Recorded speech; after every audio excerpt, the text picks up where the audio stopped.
conversation they are conversing. 3, reports of the Auditor General on the financial statements of specified state corporations. 4, report on the Parliamentary Broadcasting and Library on enhancing reporting of parliamentary business on online platforms. 5, report of the Committee on Regional Integration on its inspection to the semi-autonomous institutions of the East African Community in Uganda. 6, report of the Committee on Implementation on the implementation status of reports on petitions and resolutions passed by the House. 7, report of the Committee on Trade, Industry and Cooperatives on its consideration of alleged fair trade practices by foreign investors in Kenya. And 8, second report of the Committee on National Cohesion and Equal Opportunity on Employment Diversity Audit in Public Institutions. Honorable Speaker, in accordance with the provisions of Standing Order 42A5 and 6, I wish to convey that the Cabinet Secretary for Interior and National Administration is scheduled to appear before the House on the afternoon of Wednesday, 19th June 2024, to respond to the following questions. 1, question by private notice number 004 of 2024 by the member for Gilgil, Honorable Mother Wangare, CBS MP, regarding the death of Jasmine Njoki in Gilgil, Nakuru County. 2, question by private notice number 05 of 2024 by the member for Samburu North, the Honorable Eli Letipila, MP, regarding the status of the investigation into the death of Honorable Paul Loshimpiro, MCA, for the Angata Nanyekie ward in Samburu North constituency.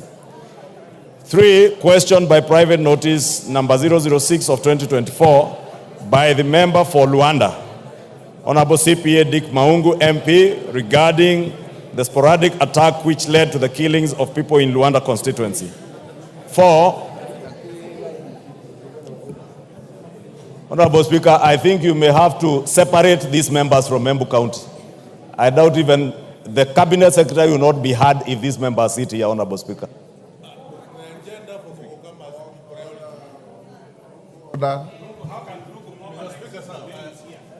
Order, Ruto. Order, take your seat. Take your seat. Take your seat. Karemba, can you go to where you normally sit?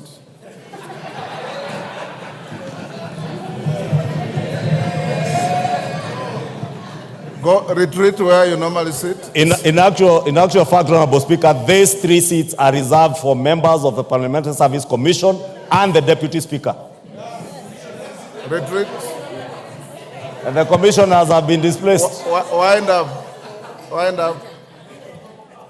Karemba, you will go and sit where you normally sit. Finish up, Majority Leader. Now that, Honorable Speaker, I can transact some peace. 4 was questioned by private notice number 08 of 2024 by the member for Lugari, Honorable Nabwere Nabi, MP, regarding the status of the investigation into the circumstances that led to the death of 2 brothers, Mr. Bonaventure Ounza and Mr. Kalistas Apuoka, by the policemen based in Santo Police Station.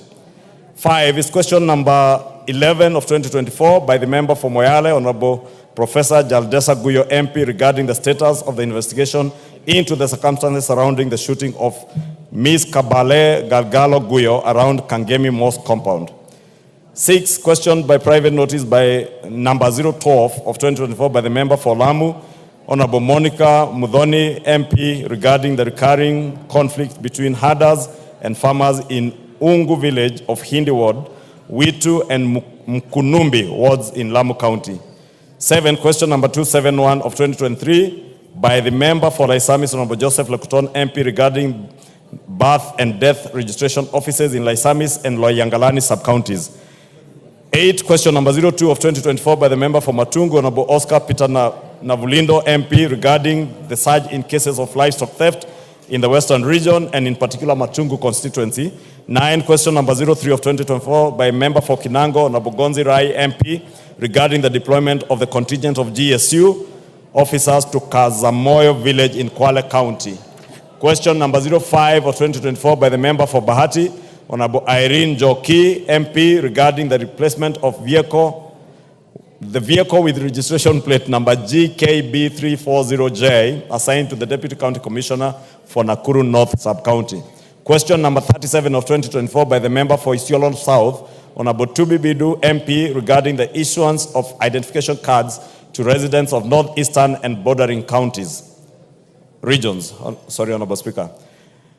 11 is question number 45 of 2024 by the member for Fafi, Honorable Yakub Farah, MP, regarding actions taken by the government to enhance security in Fafi constituency. 13, question number 48 of 2024 by the member for Emuhaya, Honorable Omboko Milemba, MP, regarding the intimidation and unfair labor practices against non-local teachers in Mandera County and the broader northeastern region.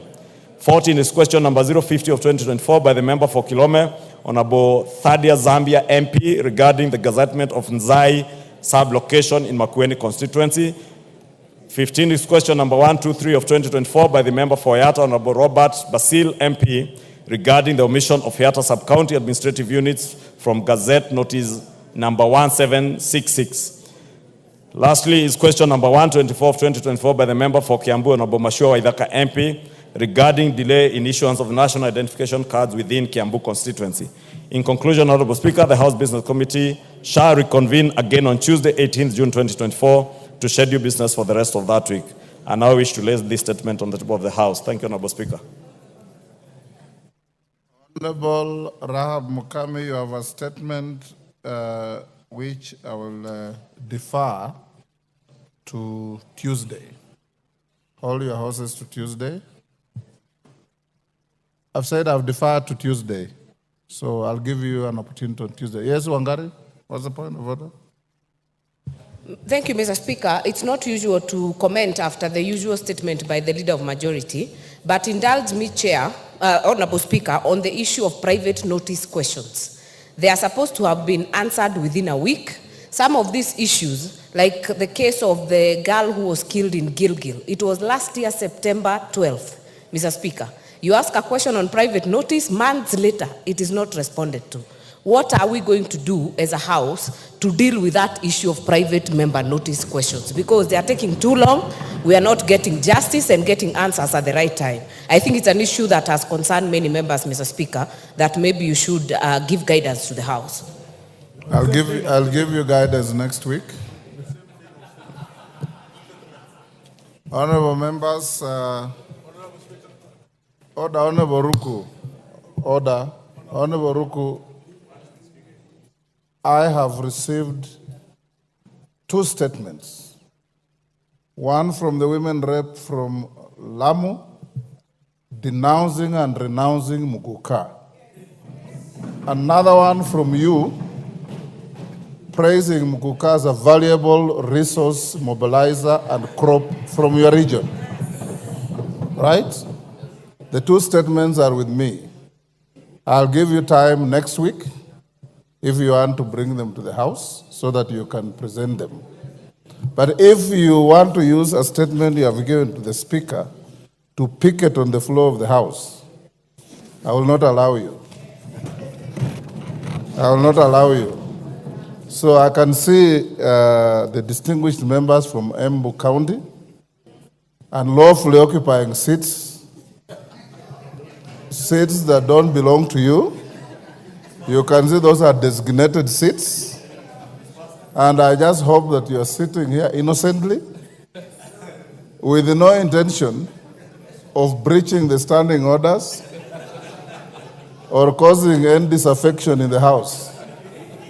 If you do so, you will be offending the feelings of many people. We know Muguka is a very, very contentious issue. Like I've told you, the statement from the women rep of Lamu is as strong as your statement. There are two competing issues. Hold your horses. I'll give you an appropriate time to prosecute your case. On behalf of the members, can you say something? No. You will not say anything. If I give you time to say something, Lamu will also want to say something. And I don't want to dilute the importance of this day in this parliament. call the next order. Honorable members will put questions on the matters that are pending. Then we go to the next issue. Order number 8, motion, report of the Committee of the Whole House on its consideration of the Equalization Fund Appropriation number 2 Bill, Senate Bill number 30 of 2023, question to be put and third reading.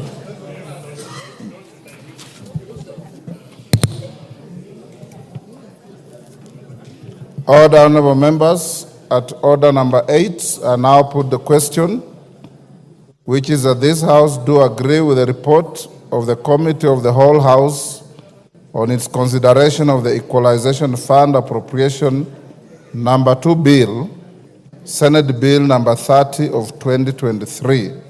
As members of that opinion say aye. Will those of the contrary opinion say nay? The ayes have it. The mover of the bill, Honorable Ndindi. Thank you very much, Honorable Speaker. Honorable Speaker, sir, I beg to move that the Equalization Fund Appropriation number 2 Bill, that is Senate Bill number 30 of 2023, be now read at that time. And before I call the second Honorable Speaker, I want to thank all members who ably debated this matter and for the House for passing Kenya shillings 7.4 billion Kenya shillings that will be going into the Equalization Fund. Honorable Speaker, it is also important for members to know that we have also budgeted for the arrears in the previous years that were never disbursed, especially because of the standoff in terms of regulations.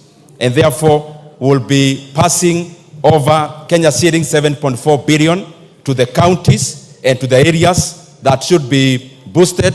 But also, Honorable Speaker, we have also included part of the areas of the Equalization Fund because we want Kenya to develop together, because when every part of Kenya develops, Kenya ultimately develops. And Honorable Speaker, these are monies that will be going into infrastructure like roads, like water, and other facilities, Honorable Speaker, like in the education sector, because we want these areas that have been marginalized for too long, Honorable Speaker, for them also to catch up so that Kenya develops together.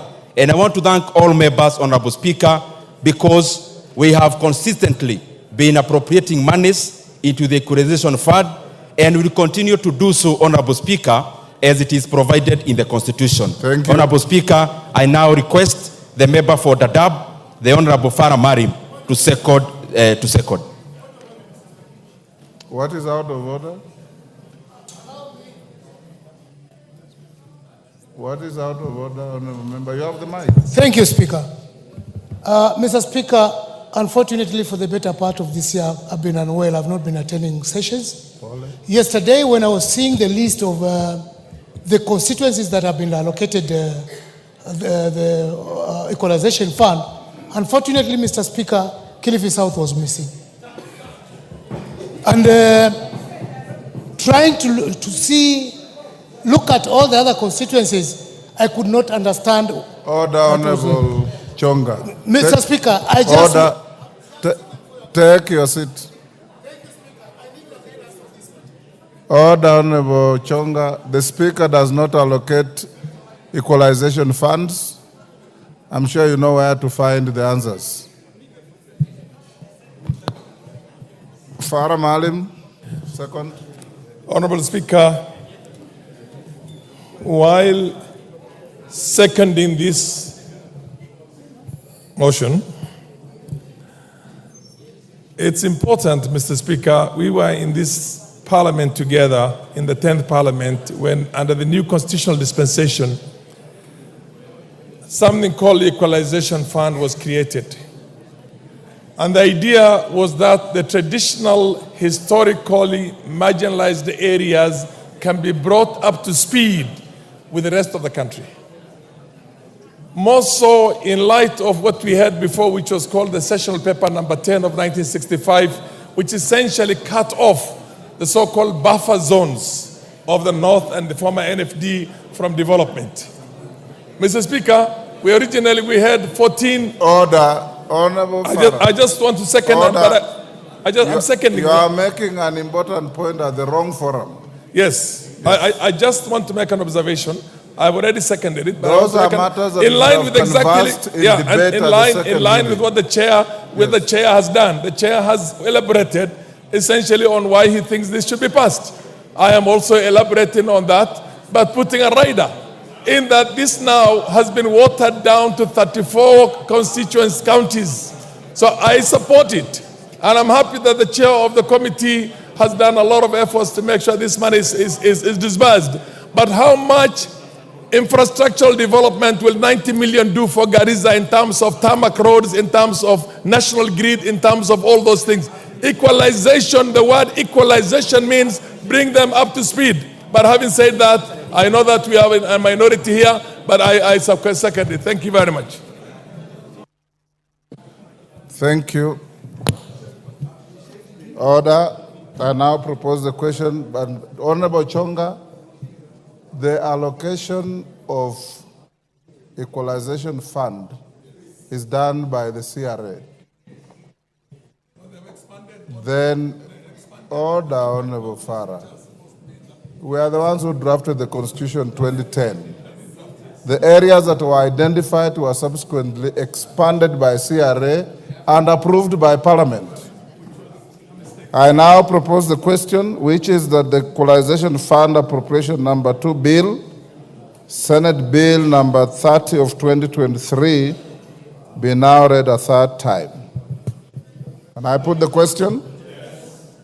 I now put the question, and I confirm that we have the requisite quorum, which is that the Equalization Fund Appropriation Number 2 Bill, Senate Bill Number 30 of 2023, be now read a third time. As many as of that opinion say aye. Aye. Will those of the contrary opinion say nay? The ayes have it. A bill for an act of parliament to authorize the issue of sum of money out of the consolidated fund and its application towards the service for the year ending 30th June 2024 to appropriate the sum for certain public basic services and for connected purposes. Order number 9, motion, report on the consideration of the consolidated fund services expenditures for the supplementary estimates 2 for the financial year 2023-2024 and the budget estimates for the financial year 2024-2025. Question to be put. Order, honorable members. Order, Chief Whip, take your seat.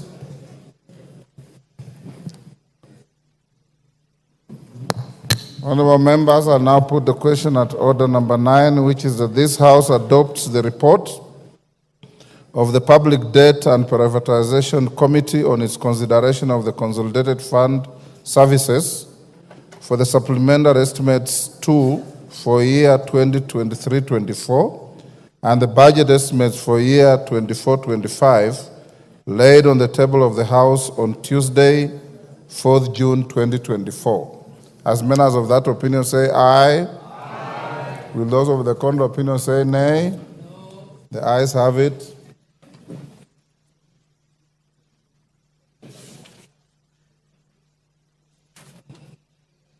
Honorable members,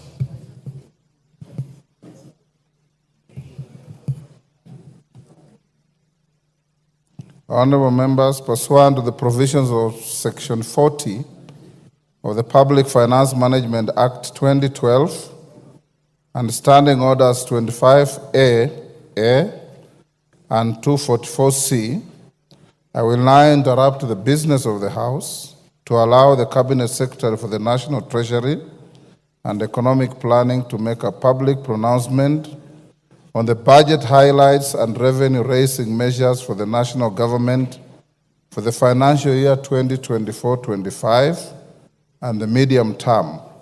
In accordance with the standing orders, I have also designated a suitable place in the chamber for the purpose. Honorable members, as I invite the Cabinet Secretary, I hasten to remind the House of the nature of today's event. First, the House will not make any decision on the pronouncement by the Cabinet Secretary. This is largely a ceremonial event. Members may wish to note that the House is still in the supply period which commences with the consideration of the budget estimates and concludes with the enactment of an appropriation act. At present, the House has only considered and approved the budget estimates for the financial year 2024-25. As you are aware, the Appropriation Bill 2024 and the Finance Bill 2024, that is, the ways and means proposed to support the appropriations made by the House, will be considered at a later stage.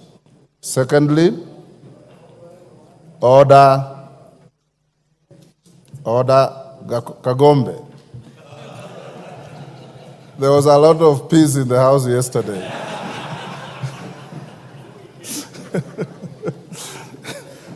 But you are welcome back to the House. Secondly, honorable members, I wish to allay the fears of a number of members who have approached me and raised concerns relating to the Finance Bill 2024. The House is not considering or voting on anything related to the Finance Bill today. Indeed, the bill is still undergoing public participation before the Departmental Committee on Finance and National Planning, and the committee is yet to table its report. Any concerns relating to the bill shall be adequately addressed by the House once the committee tables its report, hopefully in the next week. Thirdly, as stated earlier, the Cabinet Secretary is discharging a largely ceremonial function. Section 40 of the Public Finance Management 2012 requires the Cabinet Secretary to make a public pronouncement on the budget policy highlights and revenue-raising measures for the national government, taking into account international obligations entered into under the East African Community Treaty. As members are aware, partner states of the East African Community have a standing agreement to present and table budget statements to their respective parliaments every second Thursday of June, which is today. I hope the foregoing adequately clarifies the nature of today's event. And before I call the Cabinet Secretary, I wish to welcome our invited guests who comprise Cabinet Secretaries, Principal Secretaries, members of the Diplomatic Corps, and all other invited guests seated in the Speaker's row, diplomatic boxes, and the galleries. The Cabinet Secretary for the National Treasury, Professor Njuguna Ndungu, PhD, EGH, you may now proceed to the podium.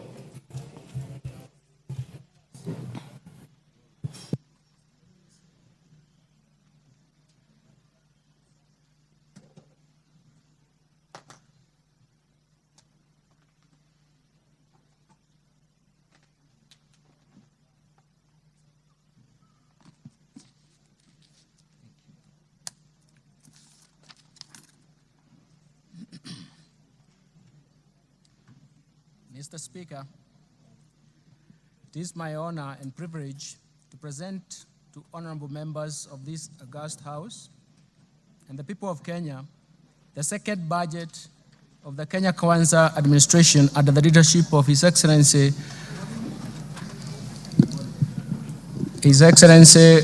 Dr. William Samoei Ruto, the President of the Republic of Kenya and the Commander-in-Chief of the Defense Forces.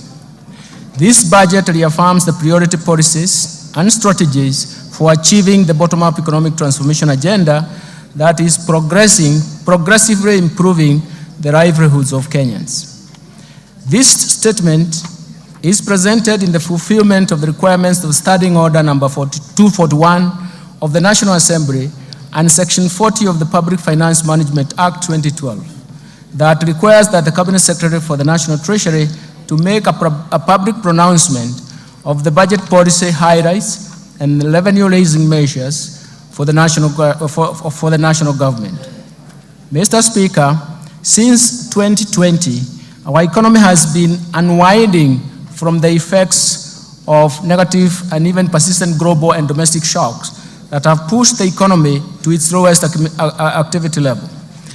These shocks include the COVID-19 pandemic, second, the global supply chain disruptions, third, the effects of climate change from prolonged drought in 2021 and 2022, and even the floods of 2023-2024.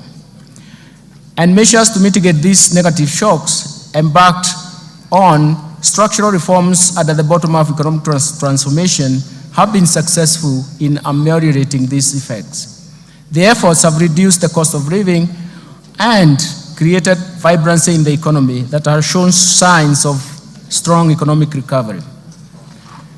Mr. Speaker, in several regions, Kenya has sunk into abject poverty, largely because markets in their segments were interfered with or not properly governed. The failure to protect and regulate markets disrupted their development and, more importantly, curtailed further investment in those sectors such as coffee, sugar, cotton, pyrethrum. The institution of area problem pushed policy to fail. In this context, the bottom-up economic transformation agenda interventions at the bottom of the pyramid are targeted to ensure that the markets are properly governed to work for everybody, and especially the poor. Mr. Speaker, for Kenya to transition from the middle income status of the economy to an upper middle income status as envisioned in the Kenya Vision 2030, two driving factors are important. That is, we must develop our human capital capability, and we have to increase production and productivity. Mr. Speaker, the Kenyan economy is susceptible to the ravaging impact of climate change, as demonstrated in the 2021-22 severest drought, which was more severe, which we haven't seen in the last 40 years, and the events of floods that have led to massive loss of property and life. The most important thing is that these shocks have shifted budgetary resources from economic activity to saving lives and rebuilding damaged infrastructure. And this calls for urgent and decisive interventions, especially to our supply side, which I will later address in this statement. Mr. Speaker, our fiscal policy is geared towards supporting bottom-up economic transformation agenda through continued implementation of a fiscal consolidation plan designed towards slowing down the growth of public debt without compromising economic growth. The fiscal consolidation efforts will continue to target domestic revenue mobilization and rationalization of spending through improved public financial management while reallocating resources in priority areas. Mr. Speaker, in this year's budget process, we accorded Kenyans an opportunity to share their views on how to address the economic challenges facing the country. Kenyans responded to our call and requested the government to address, through this budget, first, the devastating effects of the ongoing floods; second, taxation concerns and cost of living; third, the level of unemployment; fourth, protection of the poor and the vulnerable; fifth, reduction of wastage in public expenditures at the national and county governments level. Today, Mr. Speaker, I wish to assure Kenyans that we have listened to their concerns, and we have spelled out measures to address through this budget. In this regard, the budget highlights, and even the government's plan to strengthen the resilience of our economy to navigate the global turbulence, accelerate economic transformation, and decisively address the overarching developmental challenges in line with better bottom-up economic transformation agenda. It is in this context we have chosen the theme of this year's budget as sustaining the bottom-up economic transformation agenda, fiscal consolidation, and investing in climate change mitigation and adaptation for improved livelihoods. Mr. Speaker, it is now my privilege and honor to present the economic policy context of this budget. Thereafter, I will broadly outline the policy priorities and structural reforms underpinning the bottom-up economic transformation agenda. The proposed resource allocation as well as revenue-raising measures that the government will implement in the financial year 2024-2025 budget are going to be summarized. But, Mr. Speaker, we have to remember that we have one major problem that has three phases. This problem is as follows. There is increased demands for increased spending or expenditures from the government. That means that either we have to finance that through taxes or debt.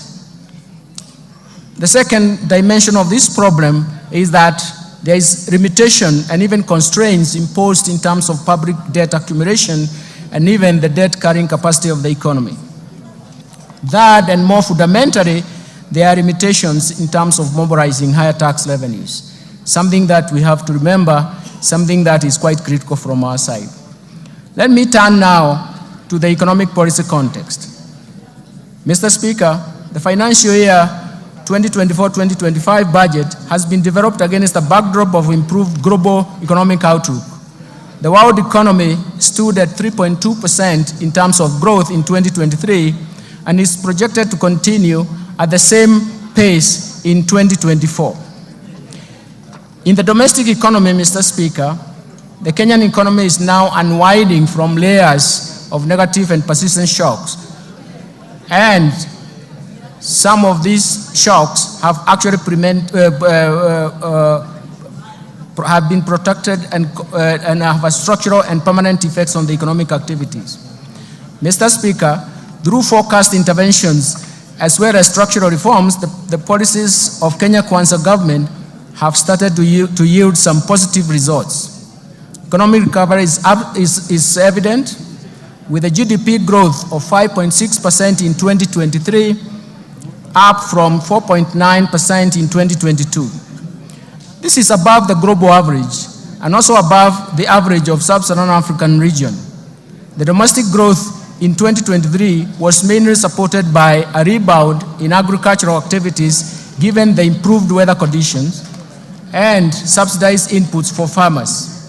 The resilience of the services sector remained strong in that same year.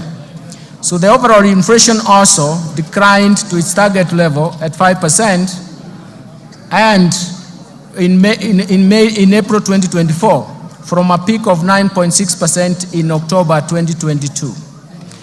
The decline was driven mostly by easing of food and energy prices, a strong pass-through effects from exchange rate appreciation, and the impact of monetary policy actions. And the tight monetary policy has been complemented by fiscal policy measures to enhance food production through subsidy program on fertilizer and seeds. Mr. Speaker, in February this year, the government took advantage of the improved international financial market conditions to refinance the buyback of US $1.5 billion of the Eurobond 2024. The government, through this process successfully removed the uncertainty of the settlement of the Eurobond. The government also successfully issued an 8.5-year infrastructure bond that attracted significant foreign investors, making it the most successful domestic bond issuance in the country's history. Mr. Speaker, these two operations in February significantly improved the market perception, together with a tight monetary policy stance and significant reforms in the interbank foreign exchange market. It has brought stability in the foreign exchange market. As of 31st May 2024, the exchange rate was Kenya shillings 130.20 to the US dollar, from a high of 163 earlier on in January. And this represents a significant appreciation of 18.7%. The appreciation and stability of the exchange rate created confidence and triggered inflows of foreign exchange foreign direct investment and attracted investors to the Nairobi Securities Exchange. In order to enhance monetary policy transmission, the Central Bank of Kenya has adopted a new monetary policy implementation framework, and this is based on inflation targeting and introduces an interest rate corridor around the central bank rate. The interbank rate is expected to be within this corridor. In addition, the Central Bank of Kenya launched the DAO CSD, a central securities depository infrastructure that delivers world-class level of registry, custodial, and even settlement services for both primary and secondary market operations. Mr. Speaker, I wish to encourage Kenyans and investors to take advantage of the Dow CSD to invest in risk-free treasury bills and bonds in order to grow their wealth and secure their financial future. We have simplified the Dow CSD, and investors can simply use the USSD *866# to log in and invest a retail bond for amounts as low as 600 shillings. This also will be allowed to make investments of government securities all inclusive and include the bottom of the pyramid. Mr. Speaker, the strong economic fundamentals together with the renewed investor confidence is a signal for accelerated, broad economic growth and creation of jobs for our youth. In 2023, the total new jobs generated in the economy increased from 848,200 jobs compared to 816,600 new jobs generated in 2022. And this is attributable to policies implemented, especially when you focus on affordable housing and the agricultural sector interventions. Looking ahead, Mr. Speaker, and considering the ongoing reforms and even additional measures the government is introducing through the budget statement, we project our economy to grow at 5.5% in 2024 and 2025. This strong growth will be supported by ongoing interventions at the bottom-up economic transformation agenda. In this regard, the government will accelerate investment in human capital development and capital accumulation, in market development, protection and regulation, in domestic resource mobilization, in reforming and restructuring government institutions, and finally, and more important, digitization to usher an era of efficiency in economic management to support economic recovery. Mr. Speaker, in order to safeguard macroeconomic stability and protect the fragile economic recovery, monetary and fiscal policies will remain very prudent. The Central Bank of Kenya will ensure inflation rate remains within target while maintaining a competitive exchange rate and stable interest rates. The Central Bank is further expected to safeguard the improvements in the functioning of the interbank foreign exchange market and apply all its instruments to strengthen the monetary policy transmission mechanism. On the other hand, Mr. Speaker, fiscal policy stance over the medium term aims at supporting the government's bottom-up economic transformation agenda by delivering a strong fiscal consolidation with fiscal deficit declining from 3.3% of GDP in financial year 2024-2025 from a high of 5.7% of GDP in financial year 2023-2024. This will improve the primary surplus to 2.3% of GDP in the financial year 2023-2025 from a primary deficit of 0.4% in the previous year.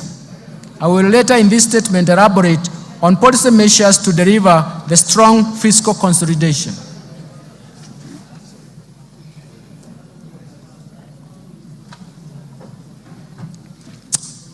Mr. Speaker, this economic outlook is not without risks. We continue to witness external shocks and recurrence of extreme weather events that not only affects the economic activities, but also pose major fiscal risks.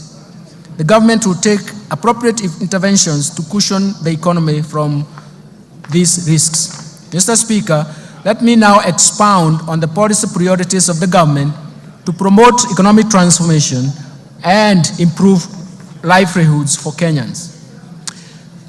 First, let me start with the bottom-up economic transformation agenda. To strengthen economic recovery, the government will accelerate the implementation of policies, programs, projects, and interventions in bottom-up economic transformation agenda. First, enhance agricultural transformation. Second, support micro, small, and medium enterprises. Third, provide affordable housing and settlement. Fourth, achieve universal health care. Support growth of the digital superhighway and creative economy that will support job creation. Towards actualizing these objectives, actualizing development objectives to the public, the government in March 2024 launched the 4th medium-term plan for the period of 2023-2027. The MTP4, as we call it, translates the better aspirations into concrete priority interventions to be implemented by both levels of government. These are premised on the value chain approach with sectors which will target sectors with the highest impact to drive the economy and sustain economic recovery. The key priority interventions focus on the following value chains. First, leather and leather products, textile and apparel, dairy, the tea industry, lice sector, edible oils, the brew economy, and natural resources including mineral and forest, and finally the construction and building materials. The value chain approach ensures rational resource allocation by eliminating wastage of resources occasioned by duplication, overlap, fragmentation, and ineffective coordination in the implementation of the program and projects, while promoting a whole of government approach to service delivery. To create employment, special focus has been given to investment in special economic zones and county aggregation and industrial parks, diversification of export markets, and market access of goods and services from micro, small, and medium enterprises. Mr. Speaker, the government will also undertake the following targeted strategic interventions to support economic transformation. First, the government will continue to maintain macroeconomic stability to enhance security, to foster a secure and conducive business environment while protecting Kenyans and their properties. Second, the government will scale up development of critical infrastructure in the country, such as roads, railway, air, seaports, energy, water, and reduce the cost of doing business and ease movement of people and goods, as well as promote competitiveness. Third, the government will enhance investment in key sectors for broad-based sustainable growth by promoting agricultural transformation, growth in manufacturing, environmental conservation, and climate change mitigation, stimulating growth in tourism and sustainable land use. And all this in management will actually focus ourselves in terms of how we can get moving in these subsectors. Fourth, the government will enhance human capital development through investment in health, education, and appropriate social safety nets for vulnerable groups, vulnerable population, for improved social and economic outcomes. Fifth, the government will support the youth, women, and even persons living with disabilities through government-funded empowerment programs that leverage on partnership with private sector organizations. Sixth, the government will support county governments through transfer of shareable revenues to strengthen their systems and capacity in service delivery. Mr. Speaker, it's important to notice that it is for the first time since the advent of devolution that the county governments are getting shareable revenue, which is surpassing 400 billion shillings. Lastly, implement various policy and legal institutional reforms that will enhance the efficiency of public service delivery. Let me turn now to investing in climate change mitigation and adaptation to enhance resilience. Mr. Speaker, the effects of climate change have become detrimental to economies across the globe, with extreme weather conditions, events affecting lives and livelihoods of millions of people. The rising cost of adaptation are diverting funds from essential services like healthcare and education, and potentially destabilizing the economies. Mr. Speaker, Kenya has not been spared by these negative effects of climate change. The recent unprecedented floods that our country faced following the prolonged drought in 2021-2022 claimed lives, caused injuries to many people, and wreaked havoc on property, infrastructure, and livelihoods. The government responded promptly and undertook short-term measures to mitigate the devastating impacts of the drought and floods. Going forward, we shall formulate and implement long-term climate change adaptation and mitigation strategies to generate strong resilience pathways. Mr. Speaker, our climate action agenda is informed by the need to restore our degraded ecosystem that include forests, rivers, and wetlands. It is for this reason that His Excellency the President has rallied Kenyans to prioritize environmental conservation, implement aggressive reforestation, afforestation, and wetland restoration programs, and reverse the biodiversity loss and even land degradation. In response to the President's call, the government has stepped up climate adaptation mitigation efforts, including green energy, smart agriculture, decarbonizing manufacturing, e-mobility, and green building, all aimed at the attainment of zero carbon by 2050. I therefore urge all Kenyans to support the government's response to the ecosystem restoration that aims to grow 15 billion trees nationwide by the year 2030. Let me turn to policy, legal, and institutional reforms. Mr. Speaker, while we have made progress as a nation, we remain alive to structural constraints that impede the pace of economic development. Aware that sustainable economic transformation is predicated on timely implementation of appropriate policy, legal, and institutional reforms, I propose the following interventions that will improve the business environment, increase efficiency in public service delivery, and strengthen the accountability and transparency of public finance management. First, let me focus on public procurement reforms. Mr. Speaker, in my last budget speech, I informed this House of the government's plan to fully automate public procurement and disposal processes by implementing an end-to-end e-government procurement system. Mr. Speaker, Phase 1 of e-government procurement system has successfully undergone user acceptance testing and piloting in 12 selected MDAs and counties. This piloting will continue up to December 2024.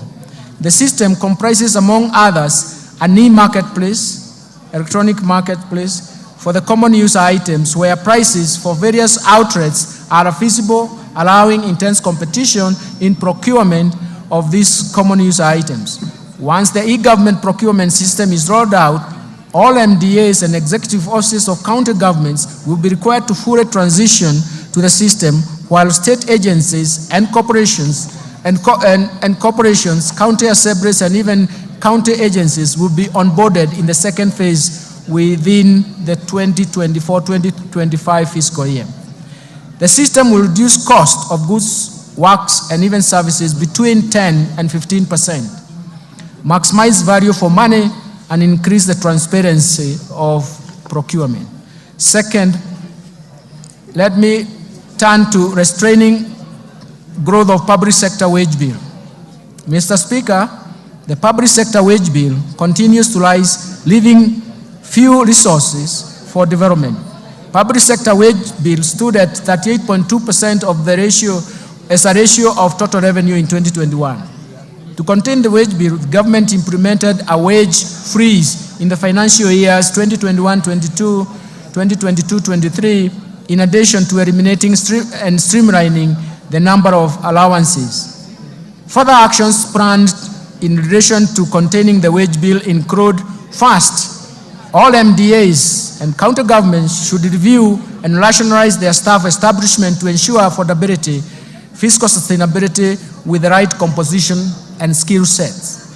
Second, the government will roll out a unified human resource information system for the entire public sector starting from 1st July. The system consolidates human resource and payroll data in the public service for access through single warehouse. The system has been linked to the Kenya Revenue Authority iTax to facilitate filing of payee returns. This reform will eliminate the multiple manual and standalone payroll systems. Third, the Salaries and Remuneration Commission will continue to streamline allowances paid in the public sector through harmonization and rationalization of categories, rates, rules for allowances, and fourth, the Salaries and Remuneration Commission will progressively review allowances and benefits in the future, collective bargaining agreements, and align them to the provisions of allowances policy framework for the public service. Third, let me turn to state corporations reform. In order to address the challenges faced by state corporations, including government-owned enterprises, the government will first privatize government-owned enterprises whose mandates are no longer relevant, those that require huge budgetary allocations for bailouts, and those producing goods and services that are more efficiently produced by the private sector. Second, restructure the state corporations through mergers and or transfer back to parent ministries or relevant state corporations to remove duplication of functions, and enhance the efficiencies and synergies in operations so as to optimize use of limited resources. And ensure state corporations are self-sustaining, generate additional revenue to the exchequer, and also ensure quality service delivery to Kenyans. In addition, Mr. Speaker, the government is committed to implement policy changes to ensure government-owned enterprises realize their full potential. You will note that in 2023, the cabinet approved the ownership policy for the government-owned enterprises. And this is a key governance reform framework. Mr. Speaker, to anchor the policy in law and to give effect to its operationalization, a draft Government-Owned Enterprise Bill 2024 has been finalized and is undergoing public participation. Once the process is completed and an approval granted by Cabinet, the bill will be submitted to this august House for consideration, and I'm seeking support from this House for approval of the bill. Mr. Speaker, we have also prepared a draft Government Investment Regulations 2024 to provide a framework for efficient and effective management of government investment. The draft regulations will be taken through public participation before submission to this House for consideration and, if possible, approval. Fourth, let me turn to pending bills.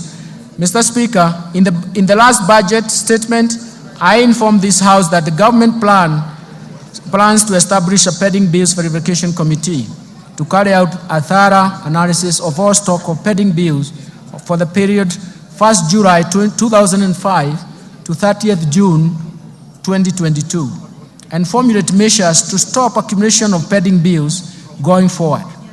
Mr. Speaker, as you are aware now, His Excellency the President inaugurated the Pending Bills Verification Committee in November 2023. The committee received a total of 94,997 pending bills claims valued at Kenya shillings 662.3 billion.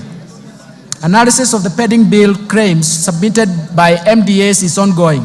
The general public has been given an opportunity to submit any pending bill claims owed by the national government. The committee is expected to complete its work and submit a report by October 2024 for implementation within the fiscal framework. Fifth, the national assets and inventory management reforms. Mr. Speaker, the National Treasury has initiated reforms geared towards automating assets and inventory management in MDAs as well as county governments. In this regard, the National Treasury will operationalize the assets and inventory management modules of IFMIS, with the module of all MDAs scheduled to launch and go live in July 2024. The rollout of county governments will commence thereafter. These reforms will enable the accounting officers to have feasibility of all assets and inventory under their control and facilitate optimal assets utilization. Sixth, let me turn to financial sector reforms. Mr. Speaker, the Kenya banking sector remains stable, resilient, and continues to play its role in mobilizing funds and channeling them to deserving productive economic sectors and activities. The banking sector remained profitable with a growth of assets of 0.3%. It is now standing at 7.74 trillion in February 2024. Credit from commercial banks to the private sector stood at around 6.9% in terms of growth in April 2024 and has benefited key sectors of the economy. The Financial Inclusion Fund, popularly known as the HASRA Fund, and the de-risking of lending to the MSMEs through the Credit Guarantee Scheme have facilitated additional lending to the MSME sector. Mr. Speaker, to position the banking sector to effectively play its role in Kenya's socio-economic transformation, 3 recent reforms have been implemented. First, the licensing and oversight of digital credit providers to address inherent challenges, including the high cost of credit, unethical debt collection, inadequate disclosures and lack of transparency, breach of data privacy, and abuse of personal information. As at the end of March 2024, 51 digital credit providers have been licensed. Secondly, on climate change, the CBK in April 2024 issued draft Kenya Green Finance Taxonomy for public participation that will serve as a tool to classify whether particular economic activities are green or environmentally sustainable, and serve as a guide for banking sector and other market participants in making informed investment decisions or financing decisions. That, to eliminate money laundering and vulnerability in the banking sector, the CBK has revised the anti-money laundering and combating the financing of terrorism and proliferation of financing, and the supervisory framework has been implemented so that the risk-based supervision is enacted, undertaking institutional and sectoral risk assessment and enhancing staff complement capacity for supervision. Mr. Speaker, the Kenya banking sector is exposed to dynamic global, regional, and even local developments, necessitating reforms in this respect. The following reforms are proposed. First, the Central Bank of Kenya intends to progressively increase the minimum core capital for banks from the current 1 billion to Kenya shillings 10 billion. The CBK will engage the market for an appropriate timetable to achieve this goal. This is intended to strengthen the resilience and increase the bank's capacity to finance large-scale projects while creating sufficient capital buffer to absorb and withstand shocks posed by continuous emerging risks associated with adoption of technology and innovation as institutions expand. Second, the central bank plans to amend the Banking Act to provide for stiff dissuasive penalties that are proportionate to the violations committed, support a strong compliance culture in banks, and also make sure that it aligns to international best practice. Let me turn to capital markets developments. Mr. Speaker, in order to enhance price discovery and boost income for coffee farmers, the Capital Markets Authority has licensed 14 coffee brokers, and so far, 29 auctions have been conducted under the Capital Markets Coffee Exchange Regulations 2020 at the Nairobi Coffee Exchange. In addition, the authority has approved the direct settlement system, which has been operationalized by one of the local commercial banks. Let me turn to pension reforms. Mr. Speaker, majority of Kenyans remain uncovered with the retirement benefits coverage stands at about 26%. We need to address this challenge. The Cabinet has approved the National Retirement Benefits Policy in November 2023 that requires all entities to enroll all the employees, both contractual and permanent, and pensionable for registered retirement benefits scheme. To effectively implement the policy, we have initiated the review and harmonization of all the laws governing the retirement benefits sector. Mr. Speaker, to ensure sustainability of the public service pension system, we are revamping the public service pension administration through digitization and re-engineering of the pension management system, which is expected to be completed by December 2024. Mr. Speaker, the informal sector has about 17 million workers, and that accounts for about 83% of the total workforce in the country. This segment has remained excluded from the pension coverage, mainly due to its unique and heterogeneous needs, the National Treasury has established the Kenya National Entrepreneur Saving Trust, KNEST, to handle pensions from the informal sector and anchor the savings component of the Hustler Fund while providing a channel for voluntary savings. Let me turn to insurance reforms. Mr. Speaker, to facilitate the growth of the insurance sector, the government developed a national insurance policy. This policy is guided by the review of the Insurance Act, which has served its purpose, albeit with progressive amendments, for the last 30 years. The Insurance Professionals Bill 2024, currently under consideration by this august House, will also strengthen the standards of practice in insurance and improve stability and performance of the insurance companies. I now turn to the fiscal framework, Mr. Speaker.